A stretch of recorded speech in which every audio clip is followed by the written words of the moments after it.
flawless in their gameplay. Their commentary gets an A. So boys, girls, black, white, brown, and blue, if you're kind and you're respectful too, then we would like to welcome you to Misadventureland.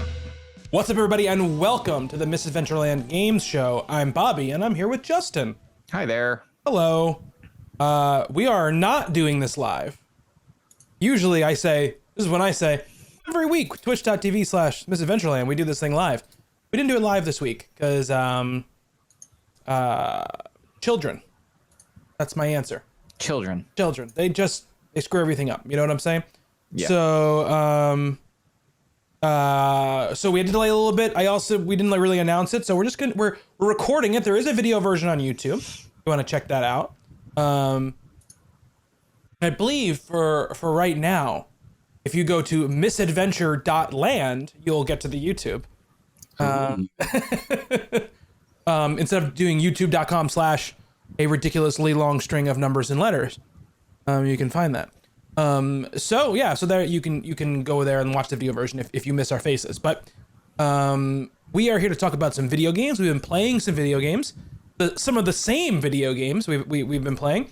Some new ones. We also have some news and some other stuff to talk about. I love stuff. I love stuff as well. Random stuff. I started watching that He-Man show on Netflix. Tell me about it. It's pretty good. It's a pretty good animated television show. You're a fan of social justice, then? Yes, I'm a big fan of social justice. God. And you know, taking down He-Man because he represents all the things that I hate. No. It's as a kid, I was a big He-Man fan. But ask me anything about He-Man, and I will tell you, like, Skeletor, Castle Grayskull, there's a green tiger. What's the green tiger's name? I know now because I've been watching the show. If you had asked me before I started watching the show, I wouldn't have known. I remember the mage guy. And if you had really pressed me, I would have been all come up with Orko, you know?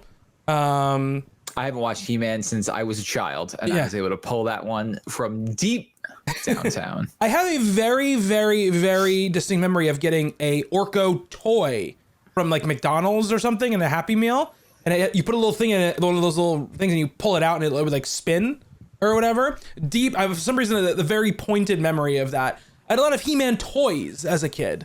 We all did. And I watched it, but like I had this giant Skeletor pillow. It was like a child-sized like a pillow of Skeletor. But anything else I wouldn't have been able to tell you. It's really good. It's got like the modern sort of like, you know, animation vibe in some ways, but it's also got some of that old school Saturday morning, you know, cartoon vibe to it a little bit as well, which I think is good because it doesn't just completely abandon like the you know, where it comes from or whatever. So I thought that was cool. I'm enjoying it. I'm like 3 or 4 episodes in now. They're like half-hour episodes. It's cool. The story is interesting. It's like all the magic in Eternia is gone, and Eternia is going to rot away and die if the magic isn't restored. And if Eternia rots away and dies, the entire universe rots away and dies. Whoa. So Tila has to. I would never remember that name either until I watched this. Tila has to go on a quest to sort of get the magic back, I should say.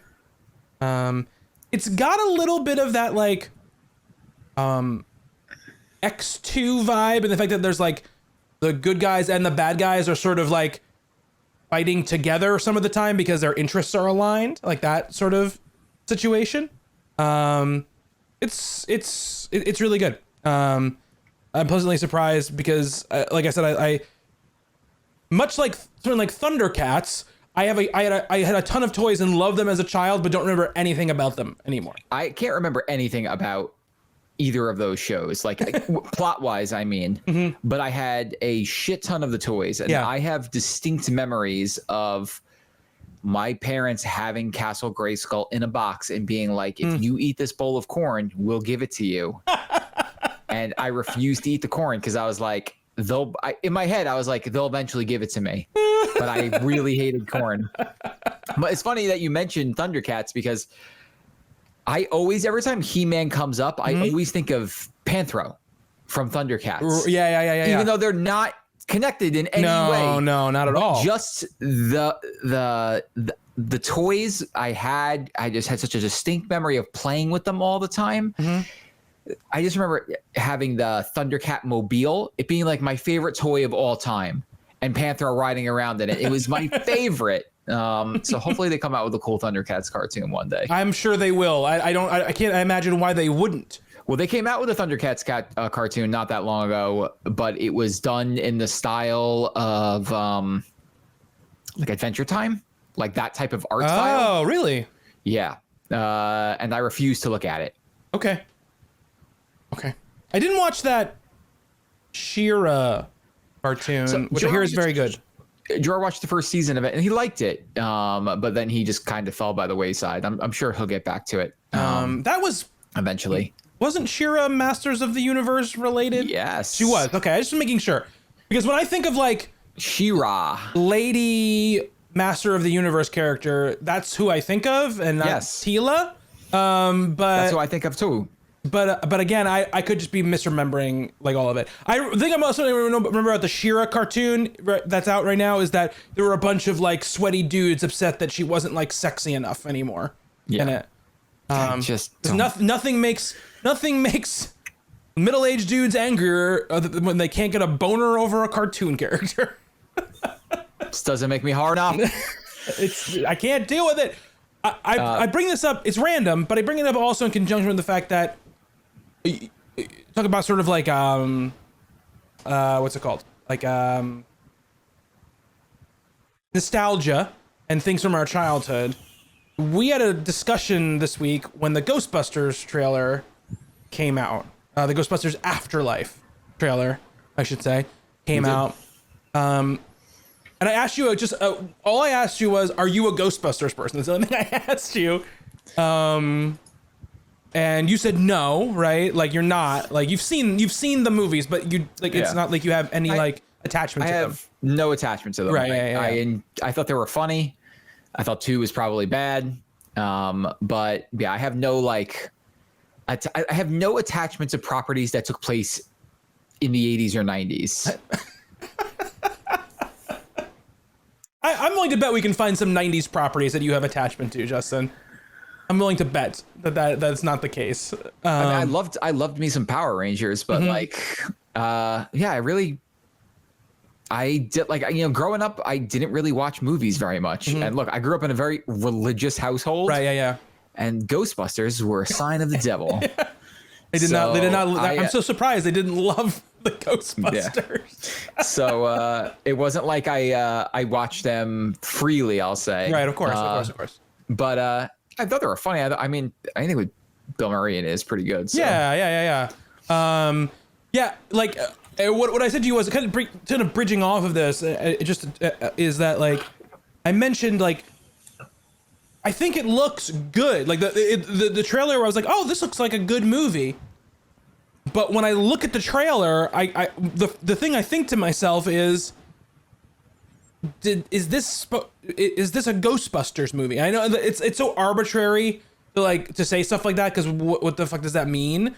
But like, to me, like, Ghostbusters is a comp. What makes it special, right, is not that it's spooky, is that it's a comedy starring like 3 of, at the time, the biggest comedians in the world, right? And Ernie Hudson, who's fantastic in it, not really, you know, known for being a comedian at that point, but like, so when I think of Ghostbusters, like, that's what I think of, right? And I think of that when I think of like I liked that movie that came out. I don't remember what year it was. The one with Kristen Wiig and Melissa McCarthy and Leslie Jones and Kate McKinnon. I liked that movie, and Chris Hemsworth, who's very funny in it. But that's because it is the type of movie that I would expect a movie that says Ghostbusters. And this looks like, you know, a 80s Spielberg movie in many ways. You know, it has like that vibe to it, that like precious small town, spooky stuff starts happening, kids, blah, blah, blah, blah, all stuff going on. And this sort of led us into this take about like how much, for me, really spun off into the reason why I don't want this to be a Ghostbusters movie is because I want our kids to have those things that in 20 or 30 years they start remaking because they were so beloved by our kids. You know what I mean? Like they're doing right now with everything that I've ever liked in my entire life. But I don't know what your take is on that idea. And I think it goes for every like medium in a lot of ways. You know, I think it also goes for video games, but I don't know what your take is on that. You know, it's we were talking, we were saying like our franchise is a thing now. Like do they just make sequels to everything or remakes of everything, or is there still new franchises? And like, you know, Ghostbusters, to me, when I watched it, I was like, this is not a child's movie. No, definitely not. Back then things were different. Yeah. And there are kids movies being made now all the time. It's just the thematic stuff is much, much different about it. Mm-hmm. So, I mean, Pixar and Disney have new movies coming out every year. DreamWorks does it. And then there are still, the Harry Potters and the Percy Jacksons and all those things that come out. All that stuff is 20 years old now too. That's the thing. That stuff is. But I don't think that we're at a point where we're going to see that stuff just stop. There are still 3 new Pixar movies being released a year at this point. And like there are franchises that are coming out of those things, which 20 years from now, maybe they'll take another, they'll do a live action version of Inside Out or something like that. Right. Yeah. Also not a good result. Not a good result for that. I mean, Inside Out's great, but I'm just saying, like, all those Disney like live action remakes have been pretty much bad. So yeah, it's a tough thing. Like since I don't have an attachment to those things, to those movies, like saying like, oh, okay, they're taking Ghostbusters and doing something different with it. I'm like, okay, I'll watch that. Like, there's no like, they're messing up my childhood, and no feelings like that for me really exist. Like, right. I like when they do weird, like, being a comic book fan, I like when they do weird stuff with the medium. I like when they do weird things with the characters and put them in situations where they really aren't used to being. So seeing a film franchise come out and released in maybe a different way, where it's no longer a comedy, like taking Ghostbusters, for instance, we're no longer a comedy, but it almost looks like they're making, like a Spielberg movie or whatever. Yeah.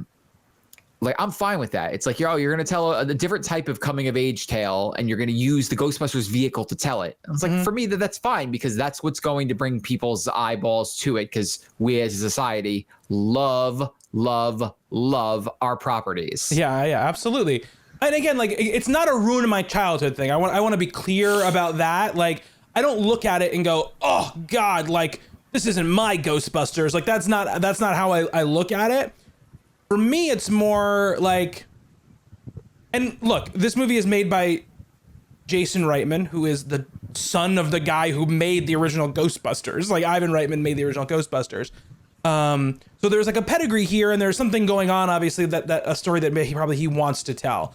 For me, I just look at it and go, man, it would be cool if this was just some new supernatural, thing that was starting a new franchise. And now again, we are in such like a different place now than when those movies came out, right? Like it's not like franchises weren't a thing, but sequels were just starting to really become, part of the lexicon of movies around that time. People kind of forget that, but like not many movies got a second movie, Other than movies that were like big, huge, long, like series of movies that were just like, oh, there's 700 books that were, and they just did, a bunch of them.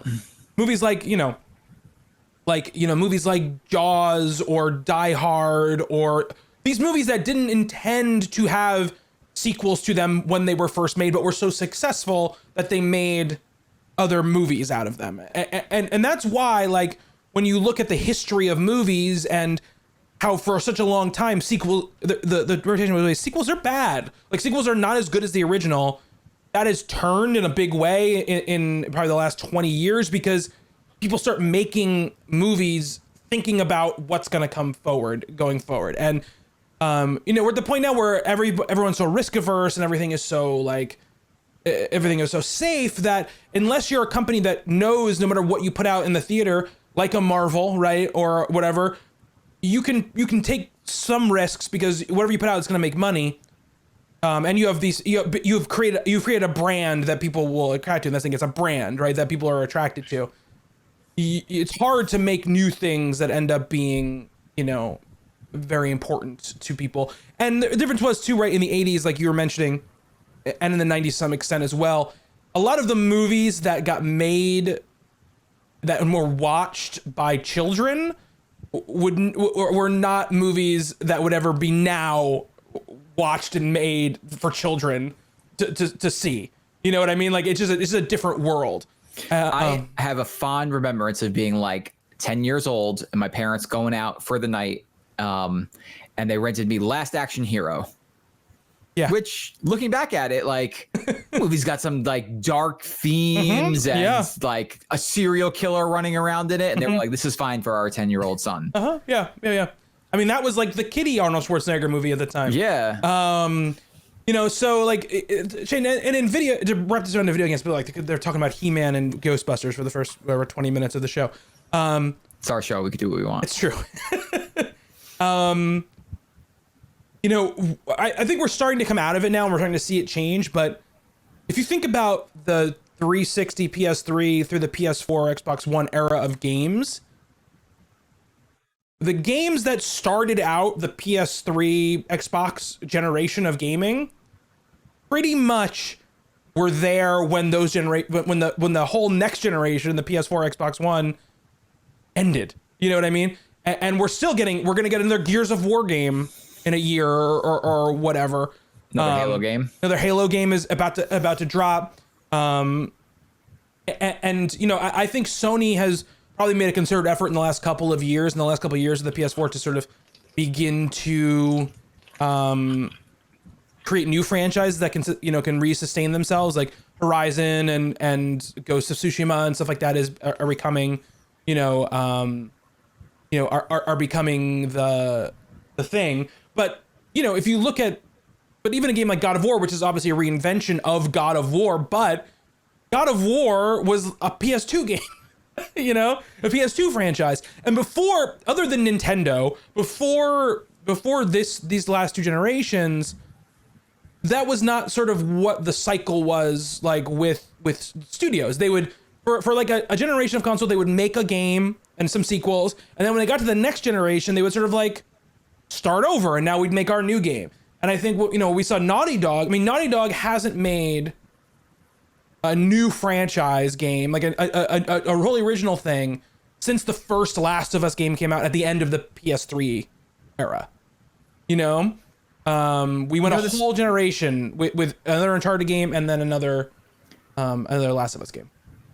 Maybe because I'm going there in 2 weeks, but in a way, talking about almost like video game mascots, right? Mm-hmm. Like, I'm thinking about Disney. Yeah. Like, Walt Disney created a mouse. Mm-hmm. And then put a dress on the mouse, mm-hmm. and then came out with a duck. And those characters have been staples for Disney for its entire history, right? Yeah. Now, they've created other characters to come along and be part of that history, but that's like the way that I kind of see these franchises that have been going on for a long time. Let's say, I'm just going to take Master Chief. Mm-hmm. Like, I think Master Chief will always be there for Xbox. is synonymous with the word Xbox. Right. So 3 console generations from now, I believe we will see a Halo game. I believe we'll also see new things come around them. But I feel like the days where characters come, like very large video game franchises come and then go, are gone. Mm-hmm. You know, the big hits, the ones that resonate with people, will stay around for a very long time, if not until the company turns into dust. Like I could see Aloy from, Horizon being a character that is synonymous with Sony moving forward for a very long time. You know, will it be there forever? Who knows? But I think some of these characters will stick around until they stop making video games. Not to say we'll always get a new game every couple of years, but I think, we'll see a new Halo game on every platform moving forward. I mean, at least one. And I agree, and I'm not disagreeing with you, but I think the difference with those Disney characters you mentioned is that Disney no longer like actively creates properties for those characters to inhabit. They are simply mascots. They are simply there to fill out a park. And yeah, sometimes there will be like a children's, like a little kids show that will have Mickey Mouse on it, but they're not making Mickey Mouse movies, right? And they're not spending major marketing dollars to promote and create properties based on Mickey Mouse anymore. Because Mickey the character Mouse, has lost its it's a general appeal in that way. Are you sure about that? Because every kid that goes to Disney for the first time, the people that they want to see is Mickey Mouse. I agree. That's who they want to see. As like a character that exists, yes, still hugely popular, obviously. But like, I'm just talking about like, when's the last movie that Disney made that had Mickey Mouse in it? It's a fair point. You know what I mean? But they keep doing, instead of making movies with they keep making brand new TV shows. Yeah, so lots of Mickey Mouse Club TV shows in all different forms and factors. Absolutely. But like, they're not putting their like heavy lifting creatives on a Mickey Mouse movie. You know what I mean? And that's the difference to me is like, like, and also like this also is there's a timelessness to a character like Mickey Mouse because every new generation has an attachment to Mickey Mouse, right? It's something that you attach to as a child, and it kind of follows you through your life. Much like this is why Nintendo always like will grab a certain market because they have like 5 characters that they can make games out of that attach to your brain as a child and worm in there and don't let you leave it alone. I mean, like Aloy isn't like that. Master Chief, while yes, to us is hugely important, and to people maybe 5-10 years younger than us, very important. To somebody who is 20 years younger than us, 25 years younger than us, do they care about Master Chief? Yeah, but I mean, I guess you can say the same thing about Nintendo, though. Like, we were there for the beginning. You're right. We were there for the beginning of Mario, right? Yeah. When Nintendo came out, but like every new generation or so, they have 5 characters. They come out with 3 games, 3 games for those characters. Some of them get left on the sideline, but yet everyone is treated like a huge release because they do put their like A+ talent behind it. Yeah. So what's to stop Microsoft from doing the same thing? Well, because what I'm saying is like the Mario, like Mickey Mouse, can grab you real early, right? Can grab you real early. You're not going to play a Halo game until you're probably 10, 11, 12, 13 years old. And now those are important years, but by the time people now get to the point where they're 13, there's so many other things that they're going to want to play, and that's the difference. That's the thing too, which is like, which is very different from when you and I were kids and were that age, is that the amount of stuff there is to sort of like take your attention away is way more. And I am curious about how precious people are about stuff from that era of their lives moving forward, as like there's such a constant like deluge of stuff that's happening. And my thing is like, the thing about like a Halo game also is different than a Mario game is a Mario game doesn't have to have a story, right? A Mario game is just like, how good is the jumping and the jumping like stuff you have to do. Like Halo has a whole other like thing wrapped up in what it needs to be, which is it wants to tell a story. You know, it wants, but it doesn't want to get away from the characters that it started that story with. So how does it like keep itself fresh? How does it keep going? Because it has to both appeal to people who are new to the game and to people who have played the game before. And this is the problem why franchises that can't find ways to change themselves in any real way or are too scared to end up becoming stagnant. Because like, look at Gears of War. Like, the new Gears of War games are fine, but it's just like, that's all they'll ever be, is just fine, you know? And they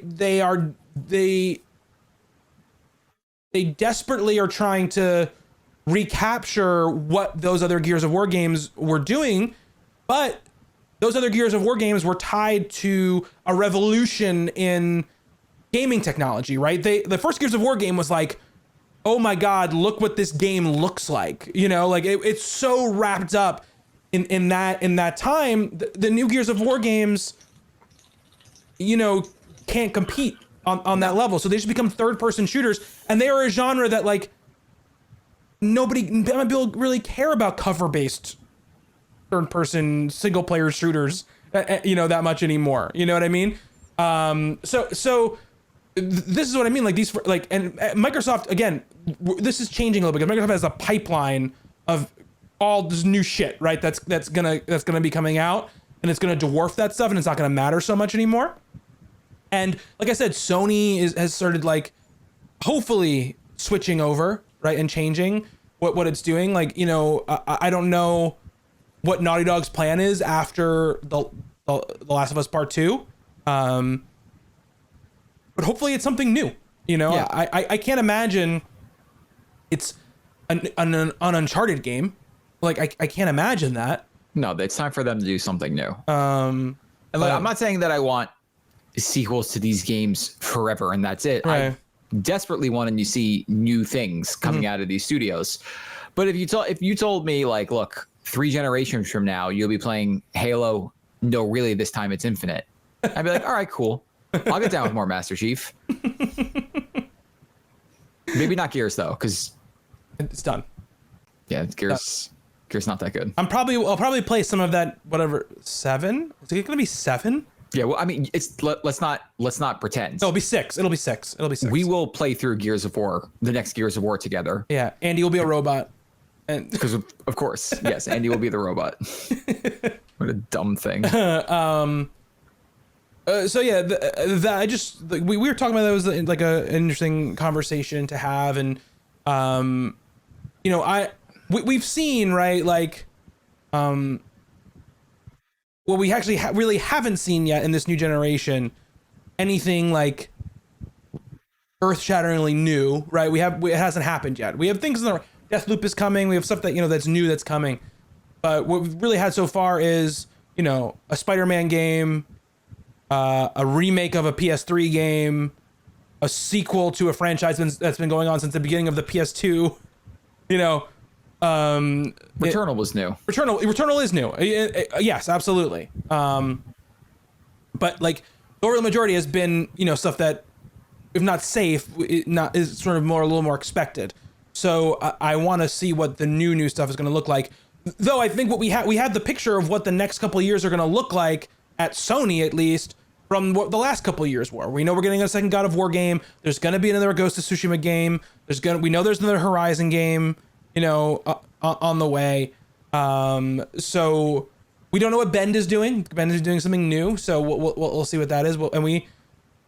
I mean, we're not that far away from at least hearing a Jason Schreier report about what Naughty Dog is working on next, you know? I still think we're a little ways away from it. I'm not saying they report it. I'm saying someone's got a source. Jeff Grubb is on Grub Snacks talking about what he's heard coming out of Naughty Dog. You know, that's what I'm talking about. Annapurna had their thing today, like their showcase today. I didn't get a chance to watch it because I was working until almost we basically started this podcast. So I know they showed more of that cat game. Stray. Yeah. And they officially announced that Outer Wilds DLC, which is called Echoes of the Eye. It's a good name for something for Outer Wilds. They showed more Solar Ash. They showed a couple of new stuff too. Storyteller and Neon White, The Artful Escape. That Neon White game, I did not know was made by Ben Esposito. Oh, really? Yes. That's the guy who made Donut County. Yeah. And this is his next game. Yes. And he comes out and says, like, hi, I'm Ben Esposito. I made 2 years ago, 2018. I can't believe it was 2018. I made Donut County. And it was a very chill experience. And now I'm making a speedrunning demon first-person shooter. And I immediately put that game on my wish list because I think it looks pretty cool. Annapurna, very good at finding developers to fill out their lineup who very much fit what Annapurna is. Yeah.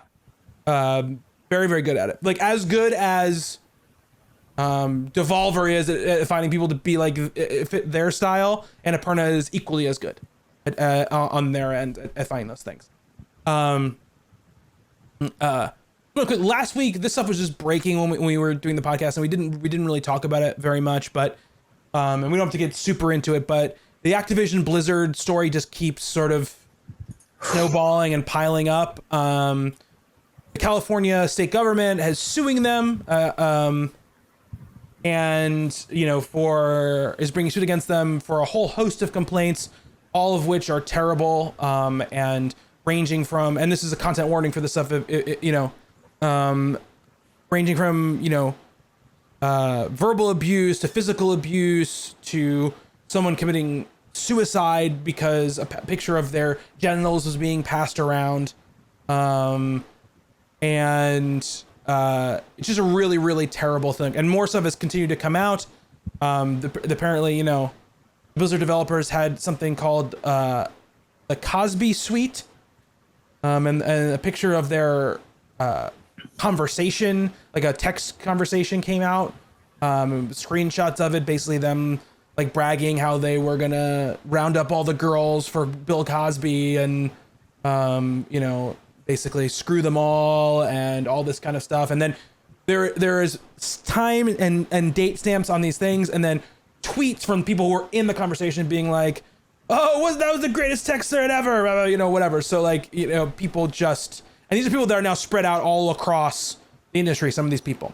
So one of the guys was a not Deviation. The studio that one of the studios that Sony just made like a partnership with. Yep. The studio that's doing like that shooter, the ex like Black Ops people or whatever. Yeah. Not good. No, not good at all. Not good at all. Someone from, I believe, was it Riot? I believe as well, because I think they made a statement.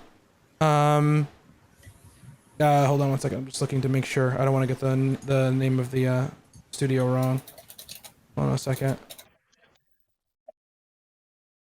Yeah, it was Riot. Yeah, it was, and it was also Deviation Games. Deviation Games. Okay, yeah. So, and really, literally, this stuff comes out, and this is what people pointing to, which they're absolutely right. This stuff comes out, and then I think it was 2 hours later, there was a tweet from Deviation Games that was retweeted by Sony that was like, "Oh, come look at a deep dive about our new partnership together making this game," right after this thing like broke or whatever. So the other like if you search Activision Blizzard in the news section of Google, you get a lot of stuff that comes up. One of the things, so I think, was it yesterday they did the walkout, Justin? Yeah. I mean, for those not in the know, this feels like a touchstone moment for game development in general. There was a walkout yesterday at Activision and Blizzard. For all intents and purposes, all work on World of Warcraft stopped. Mm-hmm. Yeah. Like, that company has just grinded to a halt over this stuff, and the employees obviously are in the right. But this is not stuff that we've never seen anything like this before. No, this could be the start of the employees beginning to band together and possibly really get unionization. Yeah. Going in the video game workforce, which is something that has not ever really gotten off the ground. Nope. No. But this is the type of stuff that starts it. Yeah. I mean, but think about it. World of Warcraft has nobody working on it right now. Yeah. And, a large portion of the internet yesterday was boycotting anything from Activision or Blizzard. Like, those games' player bases dramatically shrunk down because people were standing in solidarity with the employees of those companies. Yeah. And there was walkouts like in solidarity, like all across the game industry. As well, I believe some people from Ubisoft, people from Respawn, people from like EA, people from all across the industry had to walk out and not like in not necessarily protesting their own companies, but just to say like, hey, we're with you, we know what's going on. The employees at Ubisoft drafted an open letter to management and basically said, basically them and Activision Blizzard kind of drafted a statement saying like, this has been happening for a long time. It needs to change. And, we're going to start working together to make sure it does change. And, there was a lot of statements that came out from Activision Blizzard. First statement was just basically like, none of this is true. These countless bureaucrats are just trying to drum up, stuff over here, whatever. Then internal memos from like JL Brack, the guy who's the head of Blizzard, being like, we're listening to you. We want to make sure, these complaints are addressed. The stock plummeted the other day. So all of a sudden Bobby Kotick came out and was like, we're reviewing all these allegations and taking them very seriously. While at the same time hiring union busting like firms to make sure that try to dissuade their workers from unionizing. It's a bad scene.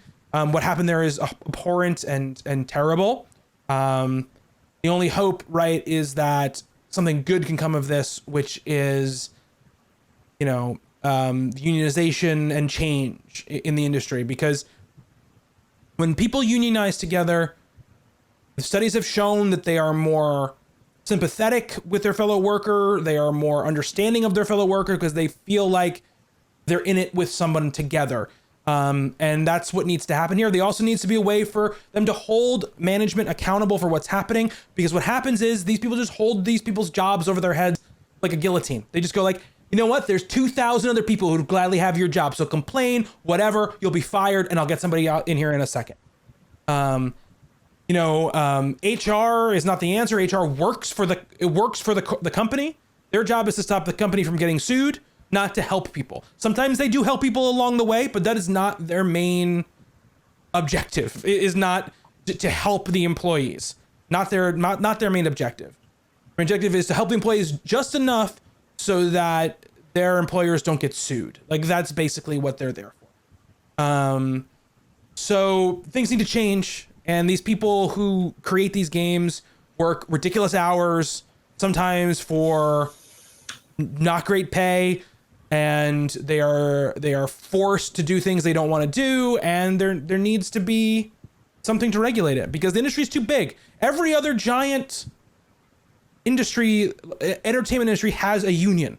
They all have unions, and the video game industry doesn't. They just don't. And it's ridiculous. Like, you couldn't shoot a movie without agreeing to union terms with like 6 different unions. Like that's how it works. Like, both the performers and the technical people all are parts of unions. Which is why you do not hear stories like this coming out of the movie industry, except for on the effects side, where they're not unionized, and they go through the same thing these people are going through. So it needs to happen. And I know a lot of people have there's a lot of boogeyman stuff about unions, and people have their ingrained stuff about them, but the truth is they do way more help than they do harm. We wouldn't have half the protections we have now when people who aren't in unions right now if it wasn't for unions. So that needs to be, things need to change. As well as all the people who work there. This is not just the future. All the people who are part of these claims need to be held accountable.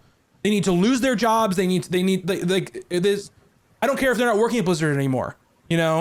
Like there needs to be consequences if they were a party to this type of harassment. It's ridiculous. It's ridiculous. Totally. And it's interestingly suspicious that now that so many long-term, high-ranking Blizzard officials left in the last couple of months. And everyone thought, they're leaving because Activision's forcing them out, and they're changing. And I've been part of it, but if I was Mike Morhaime, I would not want to be at Blizzard when this news dropped, and I can go sit in my like indie studio and be like, I can't believe this is happening. As if he didn't know it was happening for the years that he was working there. This investigation's been going on for years. Yes. Plural. Yeah. So they knew. Mm-hmm. It's not like there was a secret. This was happening in secret. The state of California went to them and said, yo, here's a list of things that we've heard about. Yeah. And then after years of investigation, they decided to charge them. It's not like Blizzard got blindsided or Activision got blindsided by this. Yeah. Absolutely. Arrogance in its highest form. Yeah, it is. It's insane. It's insane. So I'm going to following closely. Every day there seems to be some new terrible thing that comes out, and I'm sure it's not going to stop. But I mean, hopefully this also will help people who have been being quiet at other companies come forward, and maybe things will start to change. I will say this. Everyone's kind of first inclination, and I totally understand it, is to say like, okay, like I'm not going to buy any more Blizzard games. I'm not going to buy any Activision games, whatever. And that might be the right way to go. But, you should listen to the developers and the people who work on these games who have affected by this, what they say you should do, or people in the industry, because a lot of people will say like, that seems like you're supposed to do, but like, so many of these people's livelihoods and salaries and bonuses are based on how well their games do, that you could be in fact hurting them more by doing that than you think you're helping them. It just it pays to pay attention and try to like just kind of go out there and see what people are saying who are in the know about how you can best help these people and affect change in the industry. Switching gears, Sony, they finally did it, Justin. They did it. They are allowing finally you to put a second drive in your PlayStation, because 620 gigs or whatever it is isn't enough for your games, your big PlayStation 5 games. And Justin, they made it super simple and easy, right? Super easy. I've never seen a less complicated system in my life. Basically, all you do is you take a look at the list of compatible M2 drives. Mm-hmm. You put your hands over your eyes. You randomly choose one with your finger. You get it home. If it does not have one, super glue a heatsink to it. Do some wiring on your own, which everyone knows how to do, and then pray to the M2 gods that it will be compatible with the system and work as intended. Yeah. Simple. So it's in beta right now. The beta firmware is dropping in places now, and it should be more out in the West relatively soon. And then I think some of this will start to clear up because people will actually have the thing and be able to, judge which ones work and which ones don't. And then there'll be articles and everything out about it, right? So here's the thing you're going to need. You're going to need an M2 SSD that's PCIe Gen 4 and has read speeds of 5,500 megabytes per second or faster. It's a relatively new memory to be out, like the Gen 4 stuff at that highest read speed is kind of new to being like on the consumer market, so they're still very expensive. They also say using an M2 SSD with your PS5 console requires effective heat dissipation with a cooling structure such as a heatsink, explains Sony. You can attach one to your M2 SSD yourself, either in single-sided format or double-sided format. They also warn, though, that we cannot guarantee that all M2 SSDs devices meeting the described specifications will work on the console, which means they might be too big, because a lot of the empty drives do have heat sinks attached to them. Some of them will be too big to fit in the little pocket that goes. It also says that playing games with expandable storage may not have the exact same performance provided by the PS5's internal drive, even if read speeds exceed 5,500 megabits per second. What the fuck are they doing? Here's what I think. I think this has been a feature that people have been screaming for to be included. And I think just like when the PS5 itself launched, basically it wasn't ready yet. This information wasn't ready to be told to the public, but they were like, we got it to work. We need to get it out there because people need to shut up about the fact they don't have room on their PlayStation anymore. And we'll just kind of, the blanks will get filled in as we go, as we move out of beta. And my guess is they probably did not expect in some ways for their beta firmware announcement to get as scrutinized, right, as it has. Then they are being led by absolute morons. It is 2021. 620 gigabytes is not enough storage for any type of video game device. I mean, but especially when you have games like Call of Duty taking up 150 gigs. Yeah. Like, it is just not like Assassin's Creed is over 100 gigs. Like, that means I could fit 5 to 6 games, big games on my $500 console. Like, that is not acceptable. Yeah. So if you tell me we're going to try and sneak this information, this little just out the door here, hopefully nobody notices. And it's like, oh shit, they noticed. What is your leadership doing? Also, I just don't know why, like, so are you assuming that they get to a place where, like, hey, look, these specific drives will 100%, work? 100%.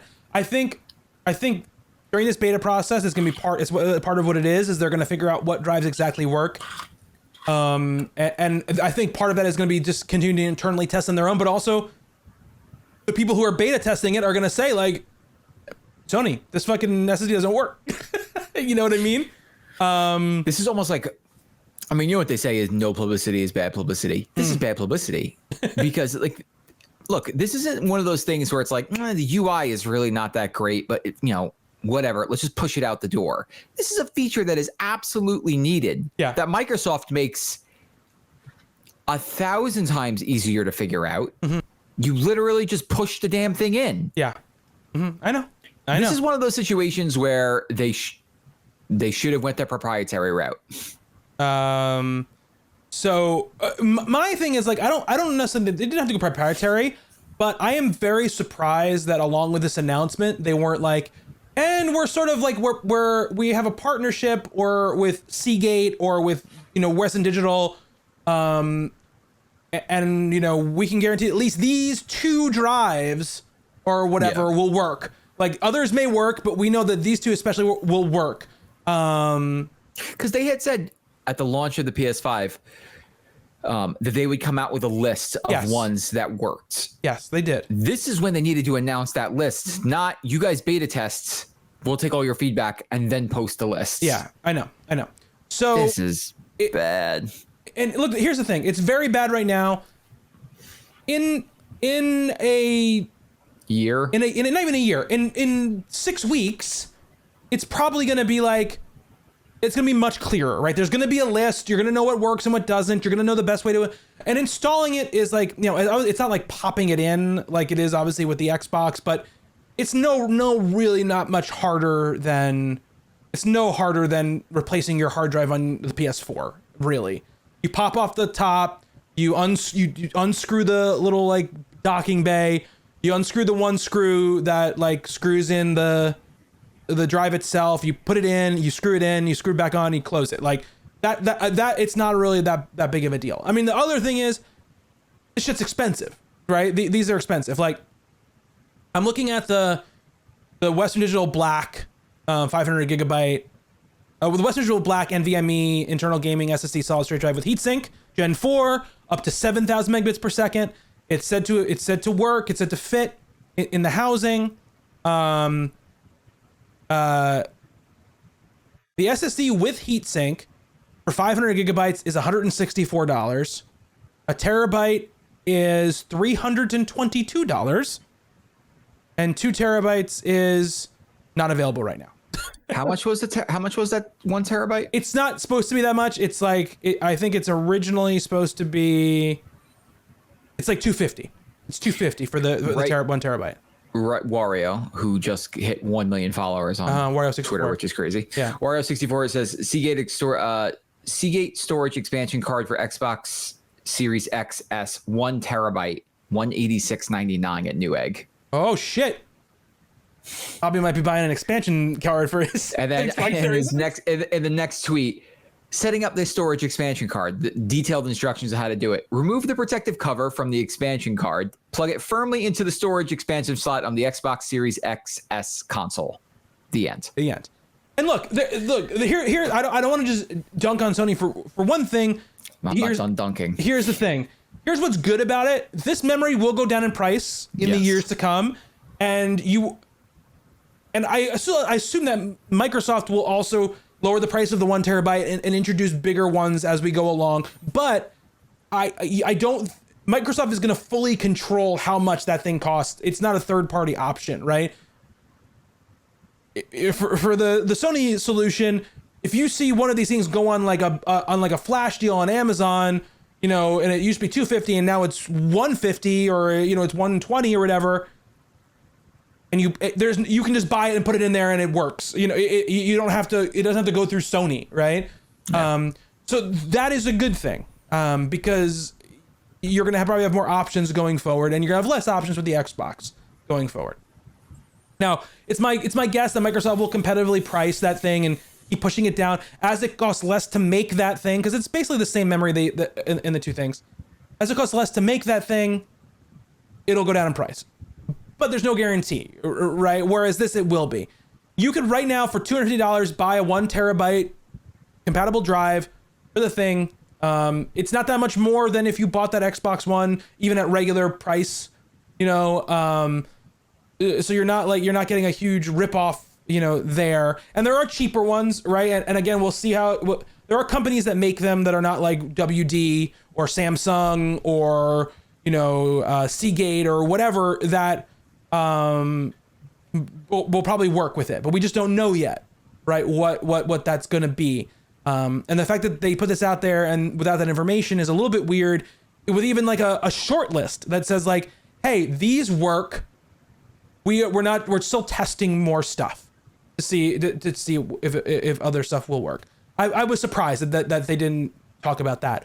But this update also comes with unlocks 3D audio for like speakers, and actually in an interesting way uses like your controller to like kind of sense the room and allow like the 3D audio from your speakers to sort of be more like accurate. All those scans of the ears have done it. Finally. There's, they're updating the friends tab in the game base with better management options and the ability to see how many friends are online, which seems crazy that wasn't there from the beginning. Yeah, their UI was bad and is bad right now. Needs to get a lot better. So Sony is also addressing, this is from The Verge, some of the confusing aspects of the PS4 or PS5 versions of the game. Different versions will now appear separately in the home screen and game library, and each game title will now include whether it's PS4 or PS5. Something that is cool, and this Microsoft already has this, but it's still cool. The PS5 beta will include a trophy tracker, allows players to quickly access up to 5 trophies per game through the control center. Sony is also adding options to pick between 720p and 1080p in PlayStation Now. And enabling a new automatic video clip for PS5 players that compete in challenges for high scores in games.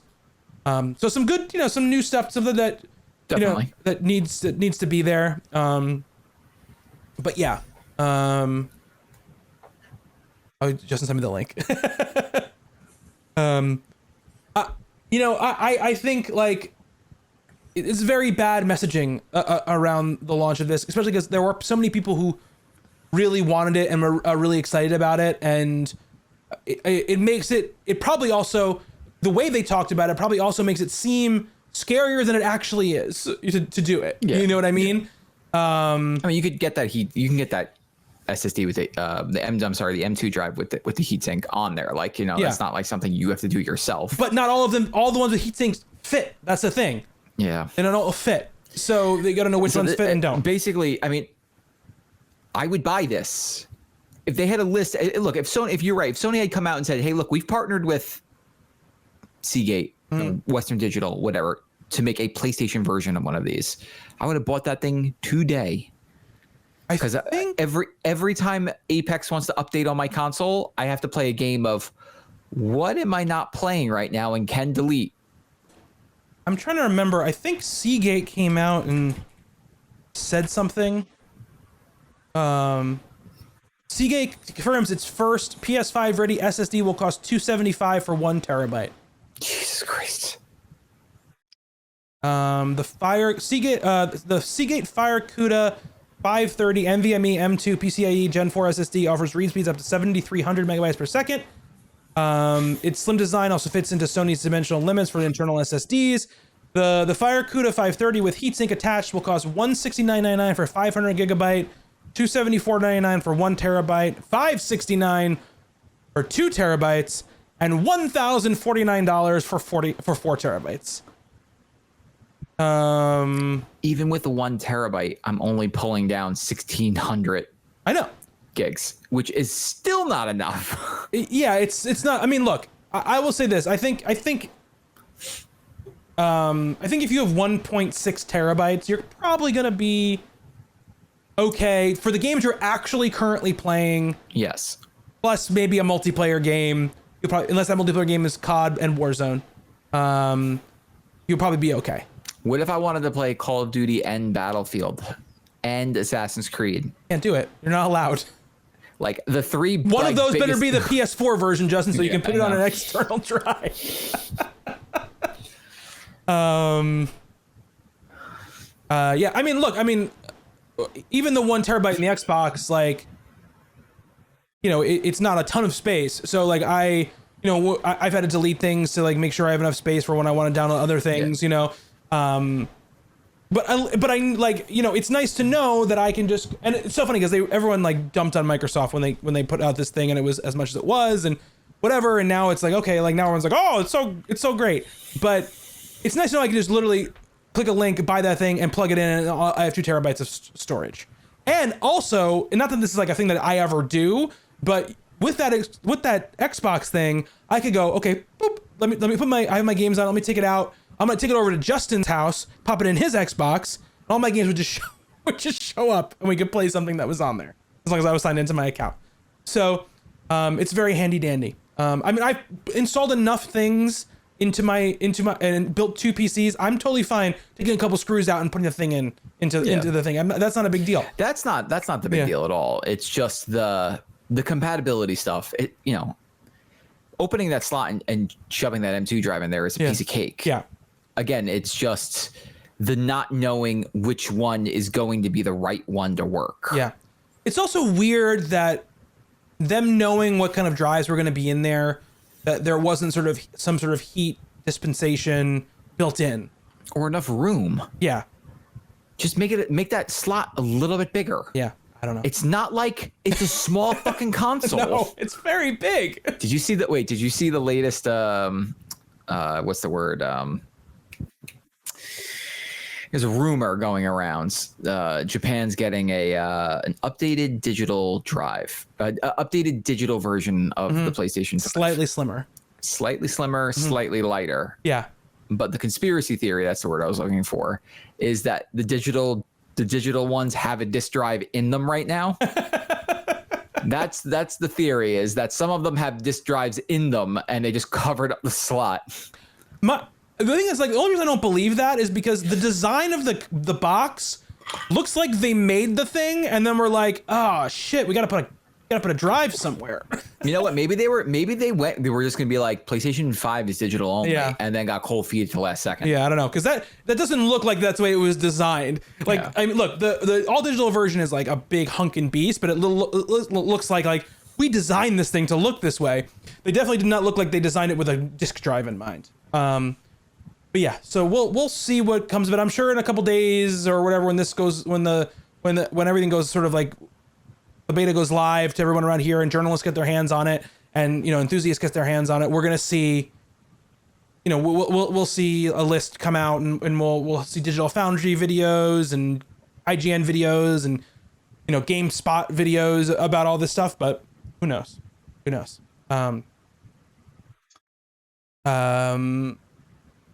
Justin, did you order a play date? I was really tempted.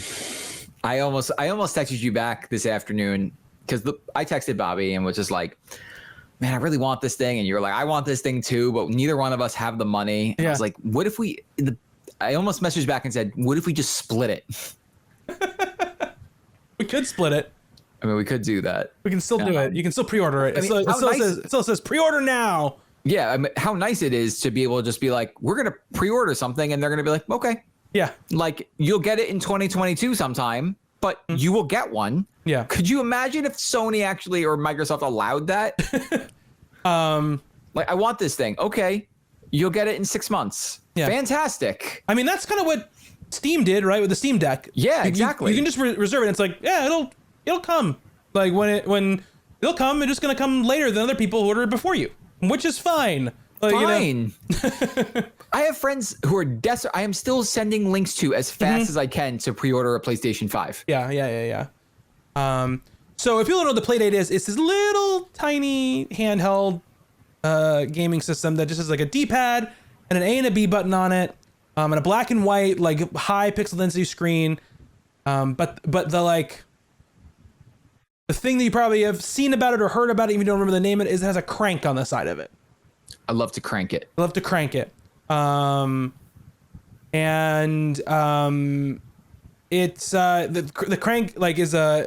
functions in games and it has mechanics. One of the other things about this is that's like pretty interesting is that the games are being released in seasons.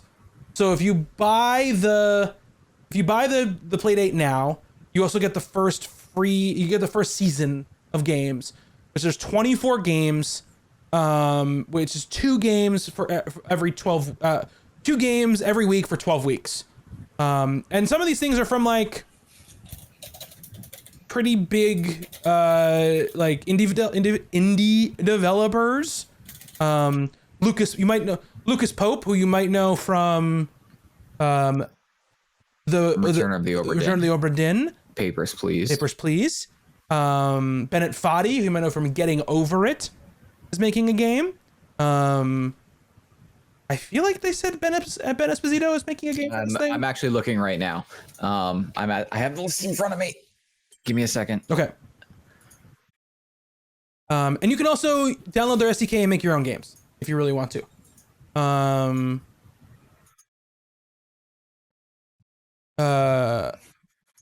There's also a dock. I have to individually click on each game. There's a dock for it. It doesn't hook it up to a TV, but it does like kind of make it look like a little miniature television. I don't believe that it has any video outs on it, other than that. But yeah, it's a toy. It's a toy for sure. Yes. It's not like you're going to be competing on which should I buy the Steam Deck or the Playdate? It's not that. No, it's not. No, this is a high-end toy that plays games. That is a neat little thing. And it is made for somebody like Bobby and me, who's just like, I like video games too much and I want this. I have to play the next Lucas Pope game. So I really want to grab this thing. It's also just, looks so freaking cool. Yeah. I don't know. Maybe we'll team up and we'll split it. Maybe we will. Yeah, it looks cool. It looks neat. For sure. So yeah, we didn't order one yet though. We actually held back on that one. We did something smart for a change. Yeah. I feel like if we get it though, we should get the Playdate and the cover. Yes. I agree. Just saying. Do they charge you at checkout or do they charge you at shipping? That's my other question too. We can talk about this later. Because it is a pre-order. A lot of times they don't charge you right away. Oh no, they charge you right away. Oh, they do? But you can request a refund at any point. I did learn that. Okay. You did more research than I did. So let's talk about the games that we've been playing, Justin. Let's talk about Death's Door. Let's talk about Death's Door, a game that both of us have been playing from Twisted Nerve, right? That's the developer's name, the developer of Titan Souls. Titan Souls, the game. Is that the only other game they ever put out was Titan Souls? I think so. Okay. Titan Souls, the first game I ever got yelled at by a listener of our old podcast because I spoiled something. Oh, okay. I remember trying to play Titan Souls in an airport on my Vita, and the performance being less than ideal. Yeah, that was probably not the way. Loading really times Titan forever. Souls. This is a good ass game. And put out by Devolver Digital. It doesn't look like a Devolver game. When you think of Devolver game, Death's Door is not what I think of. I picture in my head. It's on PC and Xbox, by the way. That's what it's on right now. But not on Game Pass. And people are wondering. $20. It is a top-down isometric action game where you play as a little crow who's like a Grim Reaper, and you're trying to collect a bunch of giant souls to try to sort of get yourself back into the good graces of your Reaper company that you are out on the outs with because the soul that you were looking for went missing. I would say it most resembles like a Zelda game. Basically, it is a game where you're moving through, fighting enemies, opening up shortcuts, trying to get the keys, the keys to unlock the doors, to go find other keys or go find other items that you need to progress through the dungeon. There is a weapon that you get at in every single one of these places that kind of changes your kit and lets you access new areas. And it also, the one thing that is un-Zelda-ish is that it at times can be quite challenging. It's not I don't think it's as hard as Titan Souls was, it's not a game that is trying to punish you. I'll say that right now. This is not, I think you could look at it and sort of like see the layout of it and think to yourself, oh, is this like a top-down Dark Souls like type of thing, a cutesy Dark Souls type of thing? No, it's not that. That's Tunic, which is another game that's going to come out on Xbox probably this year, but this game is not that. So if you're the kind of person who doesn't like particularly difficult games, or you're worried that it's gonna be too hard for you, there are difficult moments in the game, but nothing that's insurmountable, I would say. It's challenging. Challenging, yes. But not frustrating. Yeah. It's gonna challenge your reflexes a little bit. There are bosses that have some challenging aspects to it, but that's where it ends. Like, okay, like you may die once or twice to a boss, but it's not going to be a thing where it's like, I just can't do this. They're going to help you get through it. Yeah. Because once you see the patterns, you're like, oh, I got this. Case in point, last night, Bobby and I are trying to play a different video game. While we're waiting for that to update, we're both playing this game, Death's Door. And I am at the second boss and just dying repeatedly. And I'm thinking like, wow, this is a big step up. Now, the second area, in terms of difficulty, was a step up from the first area. Sure. But I got through it, and I'm fighting this boss, and I'm like, wow, this boss is like, has something to do, like, I have to beat them in a certain amount of time because there's this thing that's happening to the level, and at a certain point, I just die. And I'm just like, I can't figure this out. Like, I'm just not doing damage. I don't know what I'm doing wrong. And so I just took a quick look online, like, hey, am I missing something here? Totally missing something here. And it's something that if I had thought about it, the level design up to the boss was specifically teaching me, but I never gave it a thought. I never gave what it was trying to do a thought. I'm not even at this boss yet, and I already know what you're talking about, I think. Yeah. And so I got once I saw that, I said to Bobby, well, I'm the dumbest motherfucker alive, and said, watch me beat him on the next turn. And I beat him within no problems. But the game is trying to teach you on how to beat it its own way. Yeah. And I'm super enjoying it. Yeah, I'm enjoying it quite a bit. I think there are little things that Like I don't necessarily love about it. Like, there are just things where I feel like I was texting you earlier today about a room I was in that was frustrating. It was a difficult room. There was just the types of enemies that were in it were difficult to sort of manage, and then also this thing where there was like a pool of water in the middle of the room, and the big thing in the game is dodging. You dodge enemies to get away from their attacks before you go in and attack more. And a lot I think of the game of playing well at the game is, and this is where it's a little bit like Soulsy or whatever, is getting in there, getting a couple of hits, and getting out, and not trying to overdo it on enemies that are going to take you more than one set of attacks to take down. But like the pool of water, I think it just didn't offer anything to the encounter to me that made it more fun, right? It was just something in the middle of the stage for me to roll into when I was trying to roll away from something else, while also trying to look and make sure this other thing wasn't coming for me at the same time. It just did not, it wasn't like a fun obstacle to have to avoid. Also because there is no there's just no you're about to fall in the water. It's just nope, you're falling in the water, or you're falling off the side. And I just and the reason those things are frustrating is because you get to these challenge rooms, right? Like there are bosses. There's the kind of the adventuring world that you're walking around, which has enemies in it. And then you'll get into these challenge rooms where the doors will lock and these portals will open up. Essentially, a set of enemies will come out. You'll clear that wave. They'll open up again. Another wave will come out, et cetera, right? When you die in Death's Door, you don't you aren't coming up. You aren't respawning at continually advancing checkpoints. You are respawning at the last door you rested at, or last door you entered, because there are these doors you go back and forth into your Reaper headquarters where you can upgrade your stuff.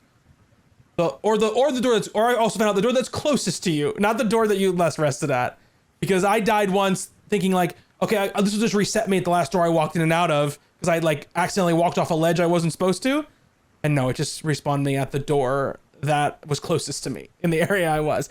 So you're not responding at continuing advancing points. So it's not like you're in one of these rooms and you die and you got to spawn right outside the room and walk back in and just start the encounter over again. You're going to spawn at the door, whatever. And they're very good about shortcuts. They're very good about even in when that way, it's very Souls-like. Yes, even sometimes when you're too dumb to find the shortcut that you should have found. We're not gonna talk about it. They're good about shortcuts. But for me, it's okay, I'm in this challenge room, and let's just say I get hit twice by the first enemy just because I fucked up, or I in the water. For me, it's okay, either I'm just gonna kill myself and just restart at this door and walk all the way back. I would like to be able to just go, okay, let's restart the encounter, right now, because I know I'm not making it through the other end of the encounter. So something that's just I just feel I feel because the game isn't particularly hard, to get to these rooms, the sort of run back to the room, it doesn't provide what the same sort of, it doesn't have the same sort of reason for existing that the bonfire exists in a Souls game, right? Which is to sort of test your patience in this very hard environment. That's not what Death's Door is trying to do. So and they even do what I'm saying in certain encounters, right?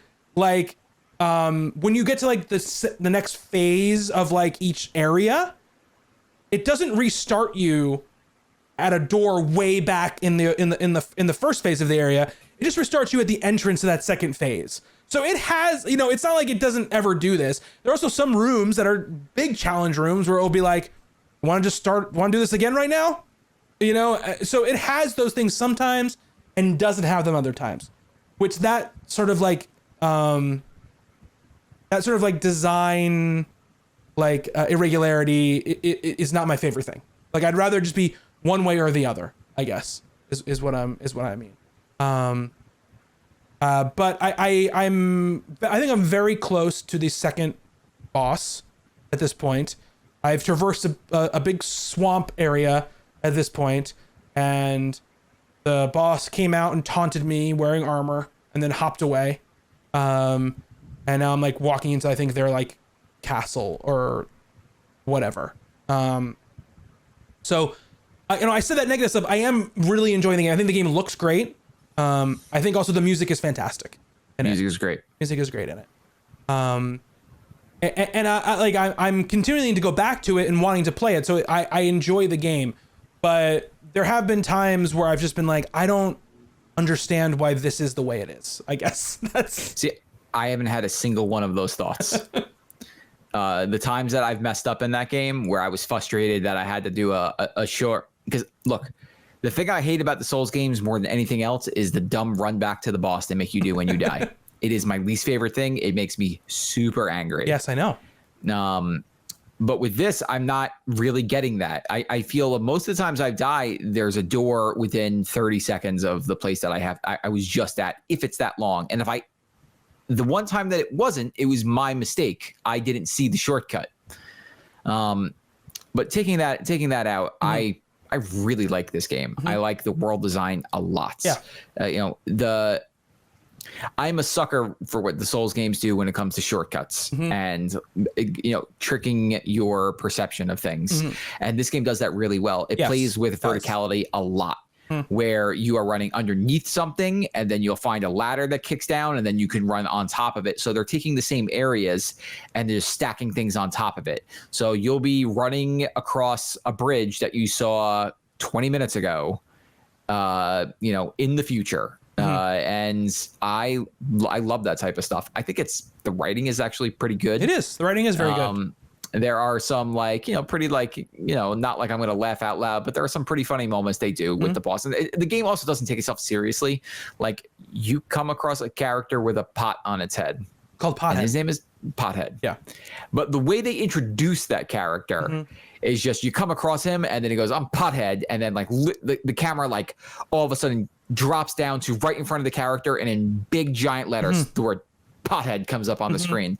Also has maybe the best death screen in all of video games. Yes, best for sure. Hands down, best death screen. It just goes to a black screen with the word death on it, but the word death is filled in by whatever's in the background, like whatever was on the screen. Yeah.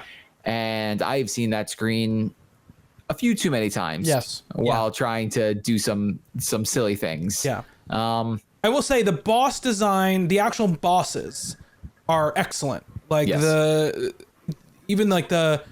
first there's sort of like two bosses that aren't main bosses before you move on to like the big boss of the first world. Even those were really, really cool and really well designed. And the actual the witch boss of the first area was neat. It had a bunch of different mechanics, and even one that was like, oh, this is kind of like Nier, like in one moment.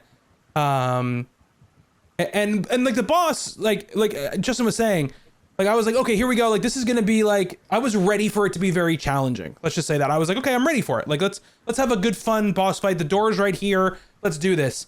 And I think I beat her on the second try. But but it was good. It made me like, okay, the first try I needed to sort of figure out what the phases were and what she was gonna do. And then the second time I fought her, I just sort of I just learned the patterns and went, and in that way, it's like a nice evolution of what the Zelda franchise does with bosses, while not going as far as, like a Souls game will go, where it's like, oh God, like, how do I even do this?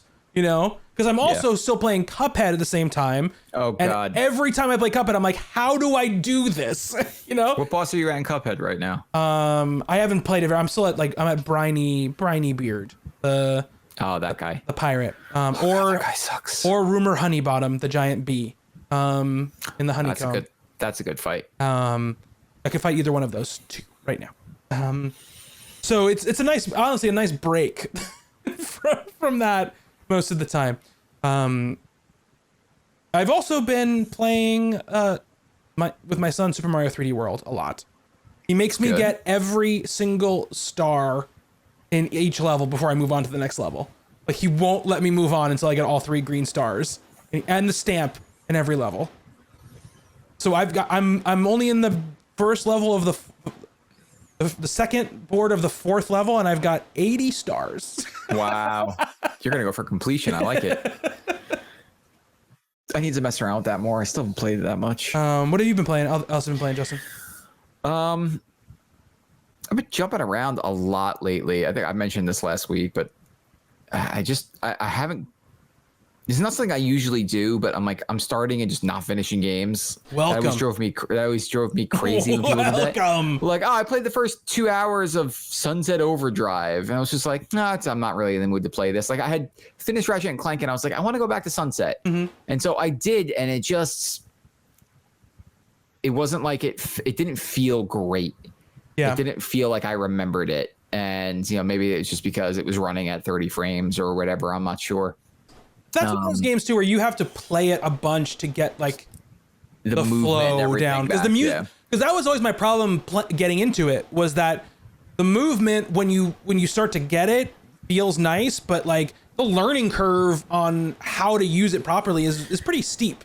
There was a later in the game, I think it was like maybe like a quarter of the way or 2/4 halfway through, you get the ability to dash in midair, which then completely changes the traversal again and makes it like, oh, this is how it was meant to be from the start. That's one of those ones where it's like, it feels good, but could feel better with that upgrade. And then when you get it, you're like, it should have been this way the whole time. Right. Yeah. But been playing Death's Door. You and I have been trying to play Splitgate every night, but the servers just will not allow it. No success. I don't think we've talked about this. Splitgate is a free-to-play game. Developer, I forget what the developer's name is. If you want to look this up, I'll look it up while you're talking. 40-something studios. Oh yeah, it's 10. Like 20. It's like 20, 24. I don't know. Splitgate. It's something like that. Yeah. But Splitgate is, if you took Portal and Halo and 1047. Yeah, 1047. Okay. If you mash those two things together. So it's a first-person shooter with portals that you can put out, and you can walk through them and shoot through them and all that stuff. And then the gunplay is very, very reminiscent of Halo. Same type of weapons. It feels just like it. But the difference is these portals and the ability to like portal behind somebody or give yourself an escape. And it sounds like it wouldn't be that good. Like, oh, those are two things that like wouldn't really play well together. Like, it sounds cool, but it probably doesn't feel as good in action. It feels as good in action. Right. And Bobby and I had played this a little bit back right around E3. They came out with a demo for it, and we enjoyed it. We thought it was pretty good, and it was supposed to release last week. Yeah. The problem is that they created servers for about 60,000 people at a time. And 2 million people are trying to play it. Yeah. It was the #1 trending game on PlayStation the other day. It's free to play. And so they were like, they were actually pretty honest. Like, we were not expecting this at all. No, they were not. They raised $10 million in funding basically overnight. Yeah.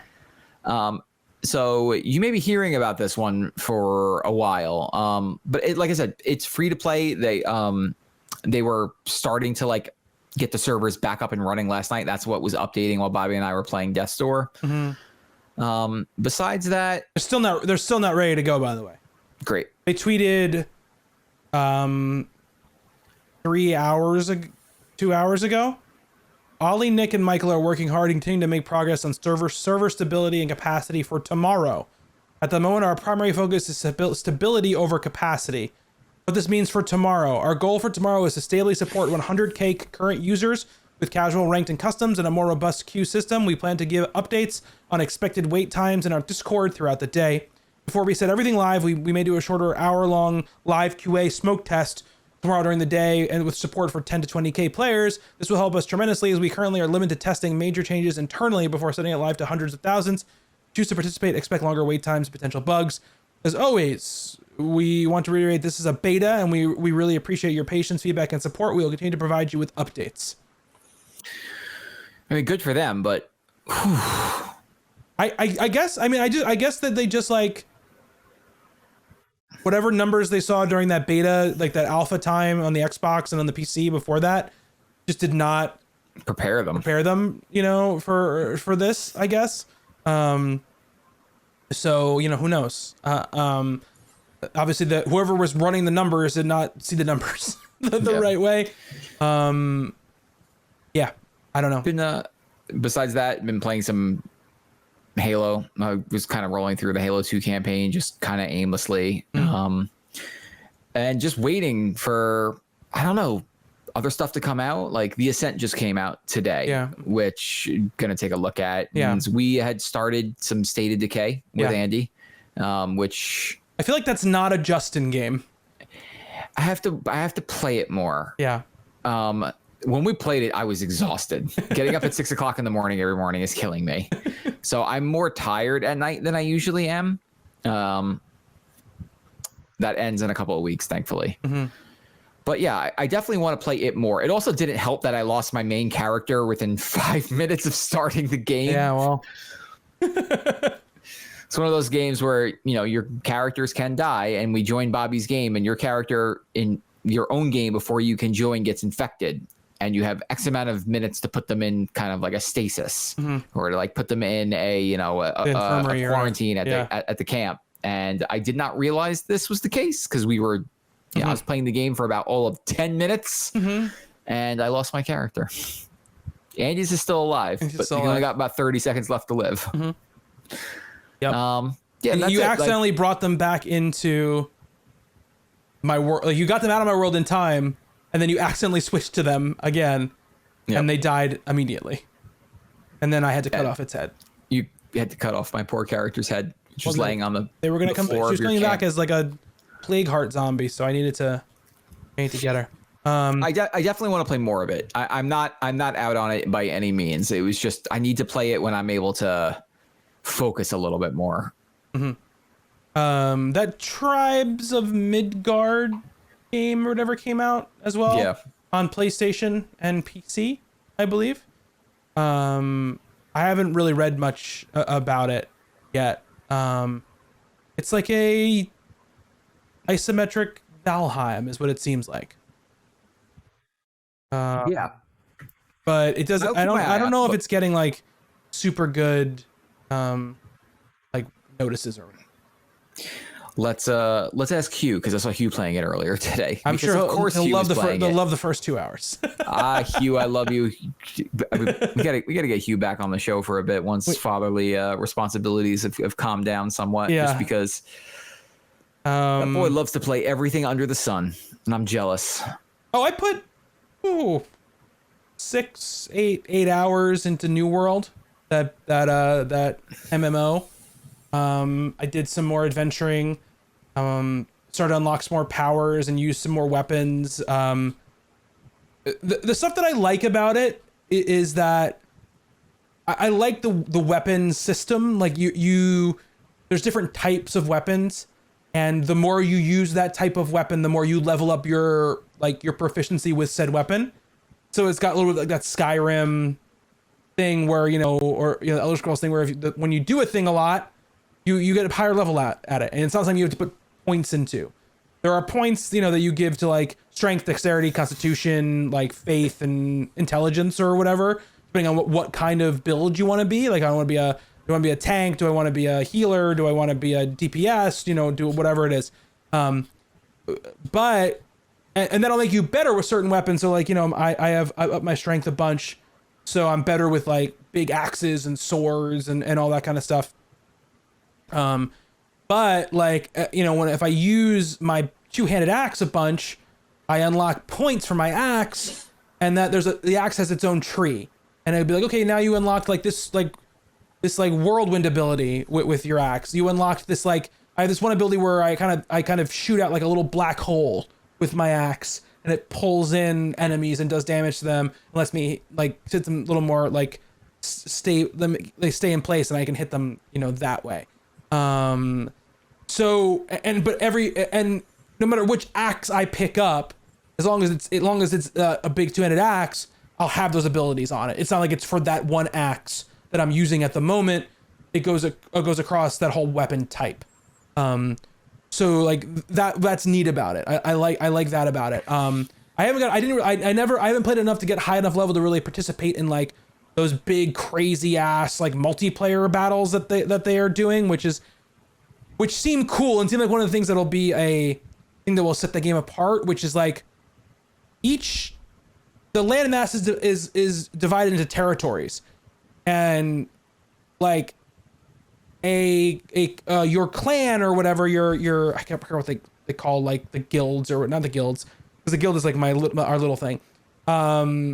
Your like your allegiance or whatever that you're in, control areas, and there'll be like big fights that will happen between different members of the different like sects to try to get control of a territory.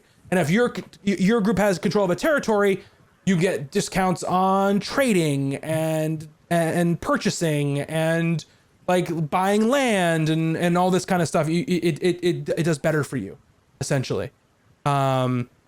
So like there's interesting dynamics there, and there's also like you can literally hit the U key in a town and it turns on PvP, and you can just walk out and get into PvP battles with other people who have also flagged themselves for PvP. Did that once, and I got like demolished by someone like 8 levels higher than me, and then I turned it off.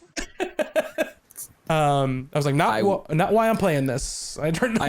I will pick this up and we will play this, especially because the games that I was looking forward to in September seem like they're getting pushed, or late August are getting pushed. Okay. So we'll have some free time to jump in and play an MMO. Have some MMO time. Yeah, it seems fun, and I like the combat system. I like that it's real time combat and it's not waiting for hot bars to cool, like to cool down or whatever. So that's cool. And that's really all I've been playing. I think I like touched a couple other things, but nothing worth noting. Like I booted up Flight Simulator and played it for 20 minutes the other day when I had the chance, and I flew a plane out of our local airport over our town, and that was cool. I have to still download that because I want to try it. And I'll put a little more time into it, because I it seems like a fun like Zen thing to do for a half an hour every day. You know, I'm not an airplane weirdo, so I'm not gonna like get super into it or anything, but it seems like it could be cool. And yeah, some other stuff, a bunch of stuff dropped this week on Game Pass too. That Last Exit game, which I wanna check out, and The Ascent we mentioned, and a couple other things dropped as well that I'd like to check out. I guess right now I'm not turning on my PS5 very often. It's staying off a lot of the time. But we'll see what happens. All right, but I think that's gonna do it. Unless Justin, you have anything else you've been touching you want to talk about? No, I don't think so. Good. Okay. So yeah, that's gonna do it for the show for this week. As I mentioned, twitch.tv/misadventureland is usually where you can find us live doing this podcast, though not this week. Misadventure.land will get you to our YouTube channel. You can follow me on Twitter @BobbyShortle. Justin. @Justin_says_hey. So yeah, we'll be back next week. You're not gone. You're on the week after, or next week you're gone. After. Nope, you're gone the week after. Maybe we'll talk about. No, it won't be out in time. Let's say we're talking about the Suicide Squad. We could podcast on another day and do it. We could do that. What day do you leave? I leave on Thursday the 12th. Oh, okay. So it comes out the Friday. Come out this. Comes out the 6th. It comes out the 6th. Not the 6th. So maybe